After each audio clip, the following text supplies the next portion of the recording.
अस्सलामुअलैकुम, welcome back to my YouTube family. Hopefully आप सब ठीक ठाक होंगे। मैं भी ठीक ठाक हूँ, शुक्र अल्हम्दुलिल्लाह।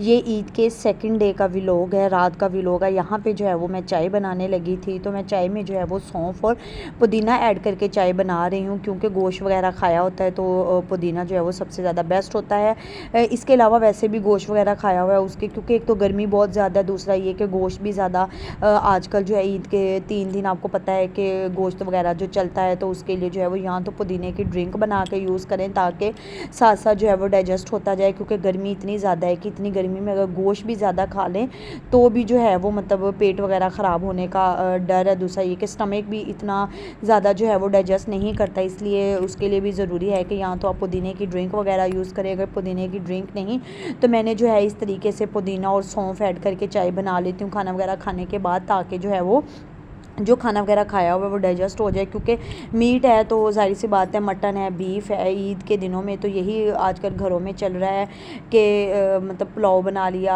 कढ़ाई वगैरह बना ली, मीट ही ज़्यादा यूज़ हो रहा है, जिसकी वजह से पेट वगैरह भी ख़राब होने का मतलब होता है कि स्टमक भी डाइजेस्ट नहीं करता। तो मैं मस्ट है कि चाय को रात को डेली जब मतलब चाय पीनी है तो चाय के अंदर जो है वो पुदीना, सौंफ या दालचीनी वगैरह आप डाल के उसको बना लें, ताकि जो है वो मतलब डाइजेस्ट हो जाए खाया पिया।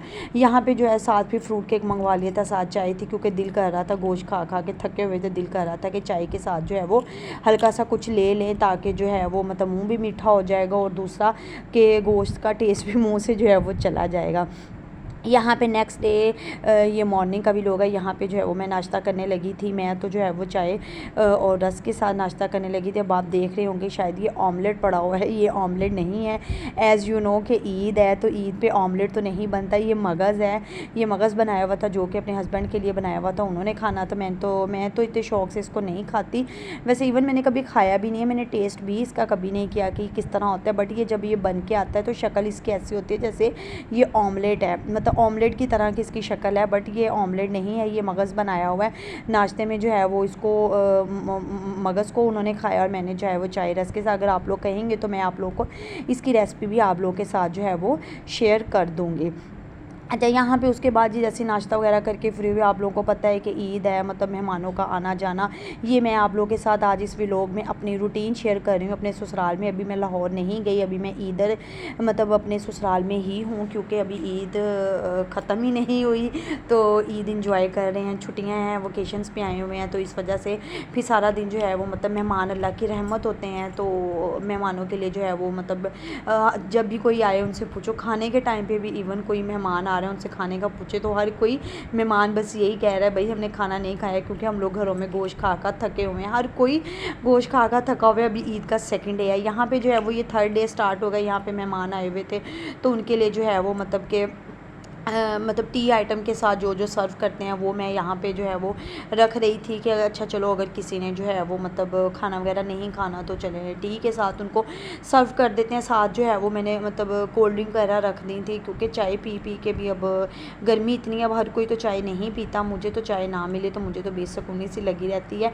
तो गर्मी इतनी ज़्यादा है तो कि लोग मतलब प्रेफर करते हैं कि चले कोल्ड ड्रिंक वगैरह ही पी ली जाए। बस सारा दिन तो इसी ईद का थर्ड डे तो इसी तरीके से इतना बिज़ी गुज़रा के टाइम ही नहीं मिला, बिल्कुल भी टाइम नहीं मिला।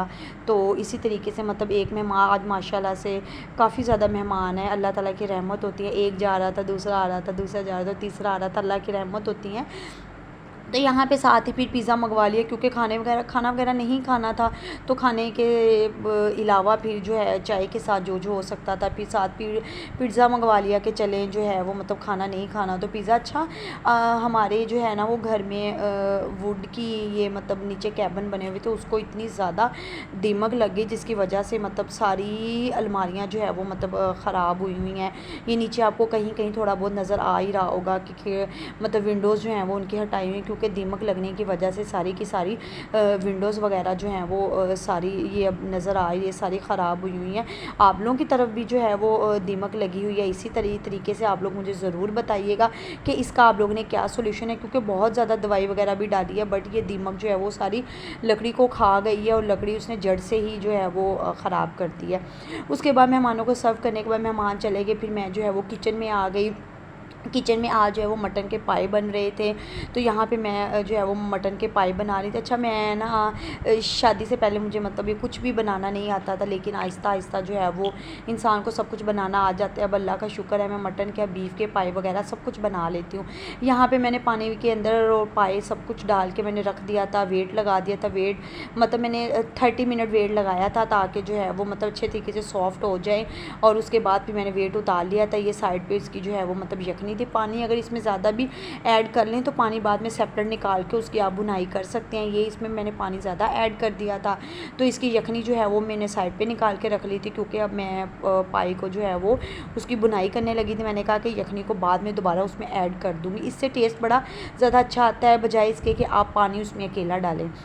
यहाँ पे पाए की बुनाई हो रही थी, जैसा कि आपको बताया मैंने। यहाँ पे गैस का बहुत ज़्यादा इशू है, एक टाइम में जो है वो दो काम इकट्ठे करने पड़ते हैं। एक तरफ मैंने बुनाई के लिए रखा हुआ था, दूसरी तरफ जो है मैं साथ साथ रोटियाँ बना रही थी। मुझे ये था कि जल्दी जल्दी मेरा काम हो जाए। अभी मेरी लास्ट वाली रोटी थी, तो साथ ही जो है वो मतलब गैस चली गई। गैस यहाँ पर 1 घंटा 1.5 घंटा आती है। जो लाहौर में रहते हैं उनको तो पता ही होगा, अल्लाह का शुक्र है कि लाहौर में ये इशू नहीं है। मैं भी लाहौर से आई हूँ, इस वजह से मुझे भी यहाँ पर गैस का मतलब इशू लगता है। पहले तो यहीं पर रहती थी, इतना इशू नहीं लगता था, बट अब आपको पता है जहाँ पे इंसान रहता है उसको उसकी आदत हो जाती है, उसकी रूटीन ऐसी हो जाती है, तो फिर वो गैस यहाँ पे मतलब कम आती है। तो अब थोड़ा बहुत मतलब फ़ील होने लग गया है कि यार यहाँ पे तो गैस का बहुत ज़्यादा इशू है। यहाँ पे मेरी साथ रोटियाँ बन गई, तो साथ ही जो है वो मेरे पाए की भी बुनाई हो चुकी हुई थी। यहाँ में अच्छे तरीके से 15 से 20 मिनट जो है वो मैंने पाए की बुनाई की। जितने अच्छे तरीके से आप बुनाई करेंगे उतने अच्छे ही जो है वो आपके पाए बनेंगे। फिर इसकी जो यखनी पड़ी हुई थी, मैंने वो यखनी जो है वो इसके अंदर ऐड कर दी, और साथ मैंने गरम मसाला ऐड करके उसको थोड़ा सा बॉयल दे के तो इसको रेडी कर लिया। इसी के साथ मैं अपने व्लॉग का एंड करती हूँ। उम्मीद करती हूँ आपको मेरा आज का व्लॉग भी पसंद आया होगा। Thank you for watching, take care, अल्लाह हाफिज़। ये इसकी जो है वो फाइनल लुक है। बहुत ही मज़े के पाए बने थे।